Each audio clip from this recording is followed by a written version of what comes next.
నమస్కారం. గత కొన్ని నెలలుగా అంటే డిసెంబర్ 8, 2024 నుంచి ఏం జరుగుతుందో మీరు అందరూ చూస్తున్నారు. మీ అందరికీ మై అపాలజీస్, నన్ను క్షమించండి.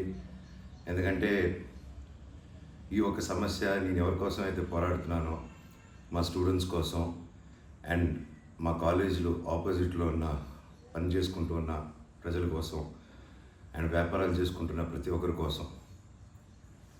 అండ్ నేను ఫస్ట్ నుంచి దాని మీద మాట్లాడుతుంటే అది తప్ప డైవర్షన్ చేస్తూ నా మీద అటాక్లు చేస్తూ నా కుటుంబ సభ్యులను లాగుతూ నన్ను ఒక మనిషిని ఎన్ని విధాలుగా ఇబ్బంది పెట్టాలో అన్ని విధాలుగా ఇబ్బంది పెట్టేస్తున్నారు. అండ్ భయపడతారు అనుకుంటున్నారేమో, అది జరగని పని, ఈ జన్మకి జరగదు. అది నేను తప్పు చేయలేదు. నా మీద, నా భార్య మీద దాదాపు 32 కేసులు వరకు వేశారు. 32 కేసులు ఢిల్లీ నుంచి వాళ్ళ మనుషులతో, తిరుపతి నుంచి, హైదరాబాద్ నుంచి, ఎన్ని కోర్టులు ఉంటే అన్ని కోర్టుల నుంచి, ఎన్ని కలెక్టర్ ఆఫీసులు ఉంటే అన్ని కలెక్టర్ ఆఫీసుల నుంచి, అండ్ అన్ని బోగస్ కేసులే.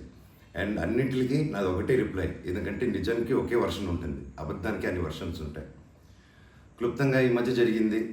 నేను ఫస్ట్ ఏం చెప్తున్నాను, వీళ్ళు బౌన్సర్స్ చేసుకొని మా వాళ్ళందరినీ కొడుతున్నారు, అక్కడ ఊరు వాళ్ళందరినీ కొడుతున్నారు, స్టూడెంట్స్ని కొడుతున్నారు అని నేను చెప్తూనే వస్తున్నాను.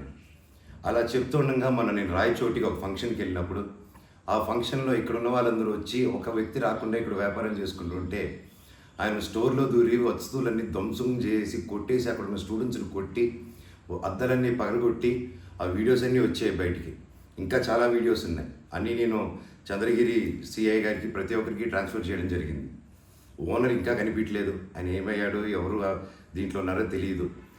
కాకపోతే వచ్చి కంప్లైంట్ అది చూసిన వాళ్ళు వచ్చి కంప్లైంట్ ఇస్తున్నా కంప్లైంట్ తీసుకోలేని పరిస్థితి.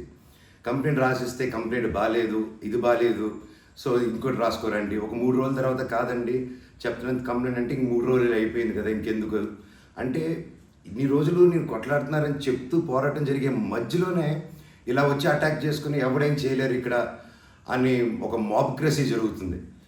అండ్ నిన్న రాత్రి కూడా నాకు ఇంటెలిజెన్స్ నుంచి మా హాస్టల్లో ఉన్న సురేష్ అన్నకి ఆ వాయిస్ రికార్డింగ్ కూడా మీకు పంపిస్తాను.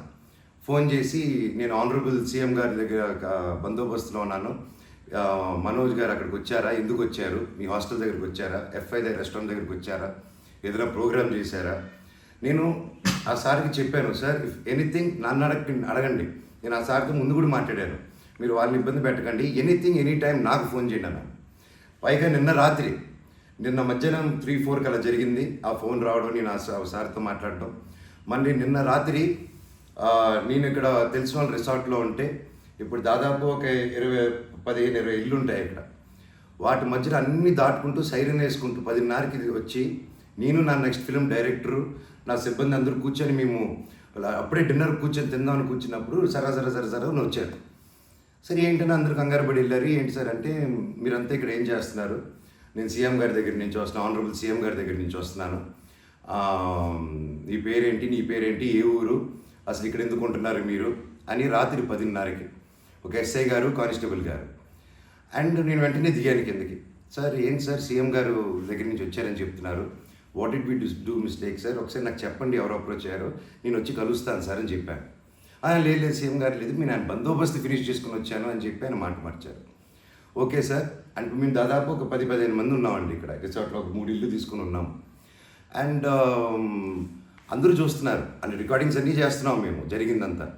లేదు సార్ ఇలా అన్అఫీషియల్గా కాదు సార్, స్టేషన్కి వెళ్దాము, అక్కడైతే రికార్డింగ్ ఉంటుంది, డైరెక్ట్ డీజీపీ గారి ఆఫీస్కి ఉంటుంది, let's do that recording that sir అని చెప్పి, మీ కారు వద్దండి స్టేషన్కి వెళ్ళి నాకు ఒకటే చెప్పండి, ఆనరబుల్ సీఎం గారి పేరు ఎందుకు తీశారు మీరు, అండ్ మా వాళ్ళని ఎందుకు ఇంటిమిడేట్ చేస్తున్నారు, అక్కడ షాప్ ఇరిగిపోయి అదంతా చేసి నేను కంప్లైంట్ చేస్తుంటే వాళ్ళని ఏం చేయట్లేదు, అది అడిగిన వాడిని మాత్రం ఇలా వచ్చి టార్చర్ చేస్తున్నారు.